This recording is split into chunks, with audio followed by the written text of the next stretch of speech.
हाँ? अच्छा, क्या हुआ, आप बोल नहीं सकते? नहीं गंगा है ना। अच्छा, और ये काम क्या करता है?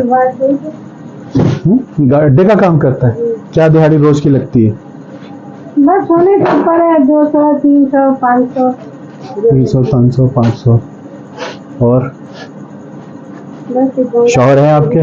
नहीं ना, इंतकाल हो गया ना। और इनके बच्चे? इनके कितने बच्चे हैं? इसका कोई बच्चा नहीं। कोई बच्चा नहीं। शादी को कितना अर्सा हो गया? ये हो गया 2 साल। 2 साल हो गया। और कोई बेटा है आपका?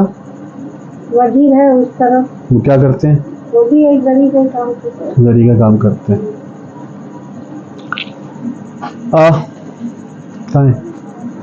मैं इस वक्त रमकीन टाउन के अंदर ये घर के अंदर आया हूँ, और ये जो बच्चा है ये बोल नहीं सकता, और ये घर के अंदर जो है ये अड्डे का काम करता है, जिसको हम ये लोग जरी का काम कहते हैं।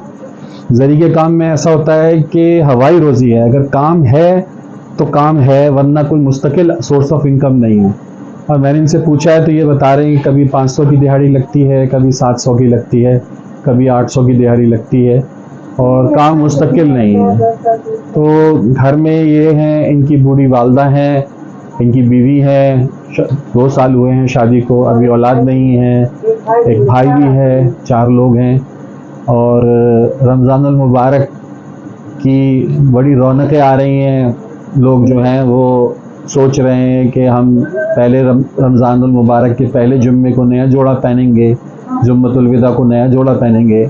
और ये लोग हैं कि ये इस बात के लिए परेशान हैं कि रमज़ानुल मुबारक का जो पहला रोज़ा होगा वो हम किस चीज़ से खोलेंगे। क्या हमारे पास शरबत होगा, क्या हमारे पास खजूर होगी, क्या हमारे पास नाश्ता अनाज इफ्तारी बनाने के लिए बेसन होगा। तो प्लीज़, इस वक्त बहुत बुरी सूरत हाल है। ये औरंगी टाउन का इंतहाई पसमानदा इलाका है। आपके अनाज की सपोर्ट से किसी की ज़िंदगी के अंदर अच्छा रमज़ान आ जाएगा, दस्तरखान भरा हुआ होगा, आपके लिए दुआएं होंगी। प्लीज़ अनाज के लिए नसीम इकबाल को, अनाज के लिए नसीम इकबाल को, और नसीम इकबाल के मोतिये के पेशेंट्स के लिए नसीम इकबाल को याद रखें। आपके ज़कात का, आपके ताउन का शुक्रिया। ठीक। हमें भी दे दीजिए ना, दे देना। मुझे इधर आना घर बोले ना।